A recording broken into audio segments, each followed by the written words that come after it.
This is Chuck Rapp with Multiply, a podcast to provide a word of encouragement for village church planters and leaders.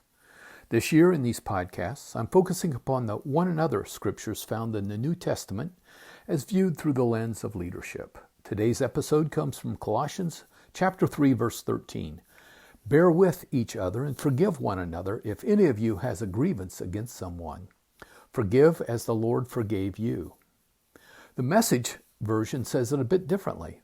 Be even-tempered, content with second place, quick to forgive an offense.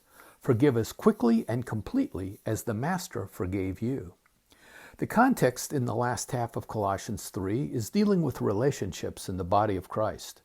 A few weeks ago, I shared from verse 16 where we are to teach and admonish one another. In today's text, bear with and forgive are referring to those who have either wronged us or who are troublesome to deal with. Perhaps you can think of some individuals with challenging personalities or behaviors. My wife and I sometimes refer to such people as extra grace required. I think that the Apostle Paul had something like this in mind when he wrote these instructions to the church at Colossae. Leaders need to set the example and lead the way in bearing with challenging personalities and behaviors. By extending grace, we minimize conflict in the body. On the other hand, if the leader erupts in frustration or anger, it sets everyone on edge emotionally, and strife is often the result. Paul goes a bit further in his instruction. Forgive as the Lord forgave you. Or again in the Message, quick to forgive an offense. Forgive as quickly and completely as the Lord forgave you.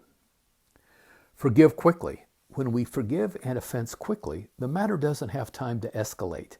The transgression is dealt with, resolved, and both parties are able to move forward. Leaders set the example. Forgive completely. In 1 Corinthians 13, verse 1, and this is from the love chapter, we read that love keeps no record of wrongs. To completely forgive is to refuse to keep score or refuse to bring the matter up again or repeatedly. Having said that, forgive completely does not always imply entirely forgetting about the situation. When serious matters occur, trust may need to be rebuilt, and that can take time. Thirdly, forgive as the Master forgave you. Paul has a reminder for those of us who may struggle to forgive. Our model for forgiveness is Christ. If he was able to hang on the cross and say, "Father, forgive them," then any offense that we need to forgive seems trivial compared to what Jesus endured and forgave.